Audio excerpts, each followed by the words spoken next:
साच कहै छियो केकरो से न करै छी बात रे। हर साल होलिया में करै छी बदनाम रे।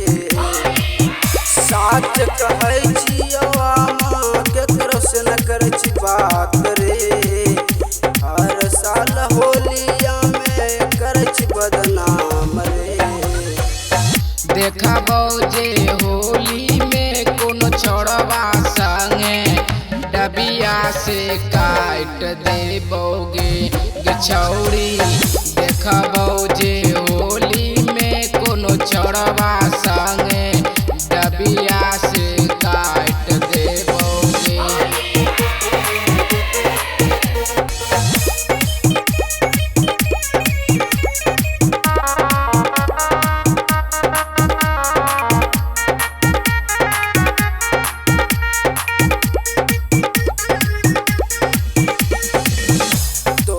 बिना एको पल ना जियबौ कन्हैया रे।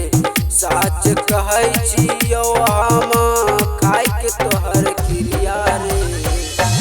तोरा बिना एको पल ना जियबौ कन्हैया रे। साच कहै छियौ हम खाय के तोहर क्रिया रे।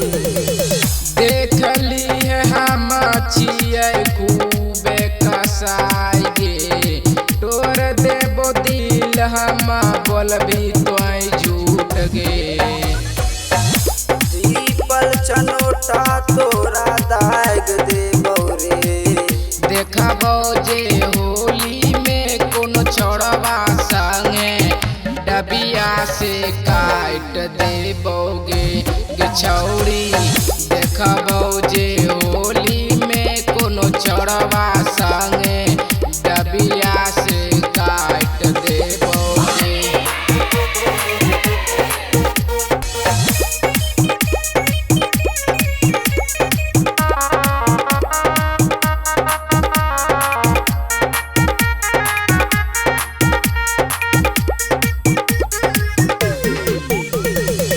हमरा लगै छौ तोरा मारे दिल को कवन छौरी मतिया।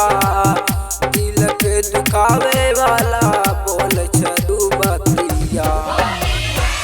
हमरा लगै छौ तोरा मारे दिल को कवन छौरी मतिया। दिल के दुखावे वाला बोल छदू बतिया। मूड होले खराब हमर देखी के तोहर इरादा।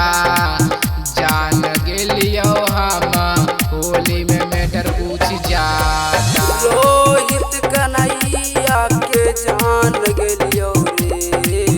देखा बौजे होली में कोनो छोड़वा संगे डबिया से काट देबोगे गे छौरी।